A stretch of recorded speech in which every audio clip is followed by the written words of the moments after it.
Okay, let's move deeper into the second half of the 19th century. At this point in our story, the pace of change quickens rather dramatically. The Industrial Revolution enters its second phase with the rise of the steel, electricity, chemical, and automobile industries.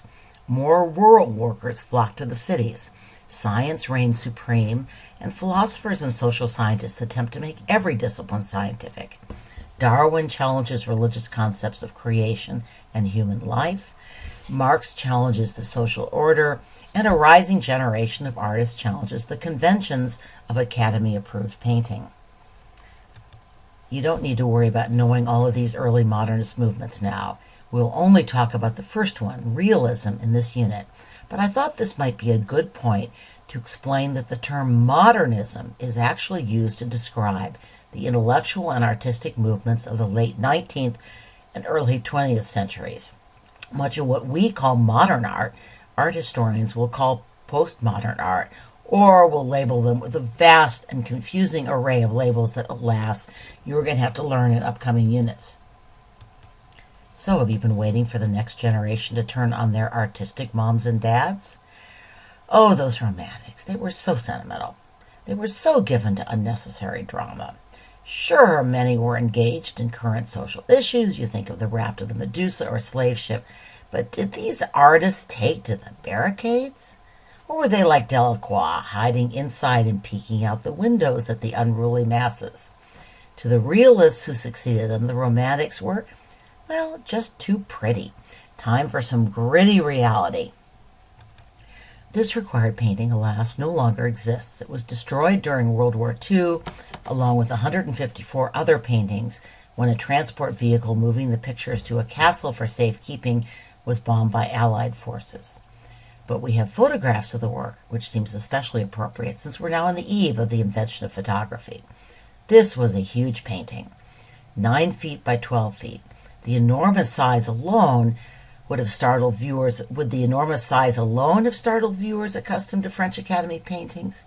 No, huge canvases were the norm, but they were usually reserved for the big history or mythology paintings that members of the French Academy considered the highest form of art. So here's an example of a French Academy history painting from the same period. It's even more immense than the Stonebreakers, 25 feet wide. But of course, it's crowded with figures. Note that the artist used ancient history as an excuse to stick in some rather titillating nudes or semi-nudes. Courbet hated this kind of painting. In this famous quote, he explains why. What is he saying? Put it in your own words. I think I would say, paint what you see and only what you see. Courbet is credited with coining the term realism. He was an empiricist. Empiricists, which included most scientists, believed that the only truth was truth that could be tested with an experiment or scientifically observed. Courbet likewise rejected the abstract, the visionary, and the theoretical. Art, to Courbet, was about painting the world we live in with all its toil and poverty. So, what do you notice about this painting, especially in contrast to the Academy painting we just saw? Stonebreakers is not a sentimental view of country life. This is hard, sweaty, backbreaking work, captured in dull browns and grays that echo a life with very few pleasures. Despite its size, the painting contains only 2 figures, one too young and one too old for the backbreaking work they're undertaking. What about the composition? Does the painting have a focal point? The 2 workers are lit by a harsh sun, and that contrasts with the shadow of the hill looming over them. Yet their faces are hidden. They've been rendered anonymous, as they would have gone unnoticed by the upper middle class that dominated painting, both as painters and as patrons. Every portion of the canvas is rendered in sharp detail, which has the effect, really, of eliminating a specific focal point. We have a revealing light, but not a spotlight. Note, too, how the mountain looms over the workers, not offering them a path upward to escape drudgery, but pressing them down into the harsh earth. Here we see Courbet portray rural labor, again unflinchingly. The woman on the left is exhausted. The woman in the center is holding a heavy pan in her muscled arms. The cupboard may be an oven. that the boy opens appears empty. This is not a vision of rural plenty. This is probably Courbet's most famous painting. In keeping with his perceived role as a recorder of real life, Courbet based this painting on an actual event in his life, the burial of the artist's uncle back in his hometown.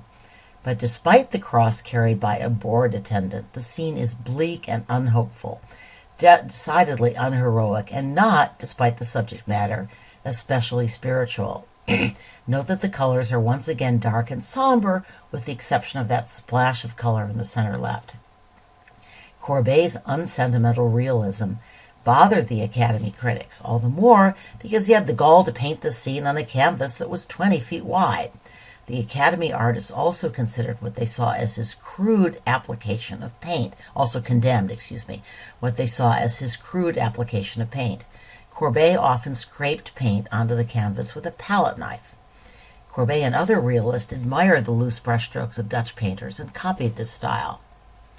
This painting gives you a better sense of Courbet's thickly applied paint. As I've mentioned before, this technique is called impasto. Here's another famous realist work that didn't make the list.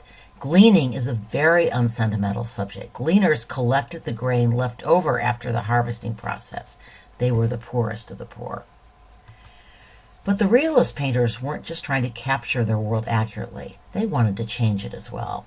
Daumier, like Hogarth, you remember Marriage à la Mode, caricatured what he saw as a corrupt elite. But his main preoccupation was the oppression of the urban working class. This lithograph is probably his most famous work, although it's not a required work by Daumier. The print captures an especially chilling event in French history. A member of the Civil Guard, that's basically a policeman, was shot by someone from inside a working-class tenement. The remaining members of the Civil Guard then stormed the housing block and massacred its residents. Daumier was a journalist, and his prints were reproduced with the new mass-media print technique of lithography. Lithography made mass-produced newspaper art and later photography possible, and so it had a transformative effect not only on art, but really even more on journalism. The beginnings of this clip show how lithographs are created. Here we see Daumier's famous rendering of King Louis Philippe, the bourgeois king brought to power by that revolution of 1830, the one in liberty leading the people. Here he's pictured as a bloated giant devouring the riches of his people. He would be overthrown in the revolution of 1848. And here's Daumier's satire of the French Salon, the yearly show where the public viewed paintings approved and often sponsored by the French Academy. Here, too, is Daumier's extraordinarily unsentimental painting of the inhabitants of a third-class carriage. This is oil on canvas, by the way, not sketching, not etching or lithograph, but you can see that Daumier still relies very heavily on line. Daumier also employs a head-on point of view. Some art historians associate this with the rise of photography. In fact, the painting suggests that we, the viewers, are maybe sitting in the facing seat, and that means in the third-class carriage. Daumier is inviting the viewer not just to observe, but to participate in the lives of ordinary and poor people. And finally, we see that Daumier, like other realist painters, goes out of his way not to manipulate color to capture our attention. He uses a lot of earth tones. Here is our required work by Daumier. I'm going to come back to this lithograph in my next lecture on photography, but let's talk about it briefly now. Daumier made this print soon after a French court ruled that photography was art, and therefore could receive patent protection. It's worth noting that Daumier had to work hard to convince people that lithography was art, especially since his works were published in the popular press. I wonder if Daumier also worried, quite rightly, that photographs would replace drawings as the main pictorial art that appeared in newspapers. Note all those photography studios, and indeed, as your homework noted, there were more than 400 in Paris alone. Some art historians suggest that in addition to satirizing the rise of photography, which Daumier did not necessarily consider art, he might have been sounding an alarm about the surveillance potential created by balloons, the drones of their day. And with that, we'll move on to photography.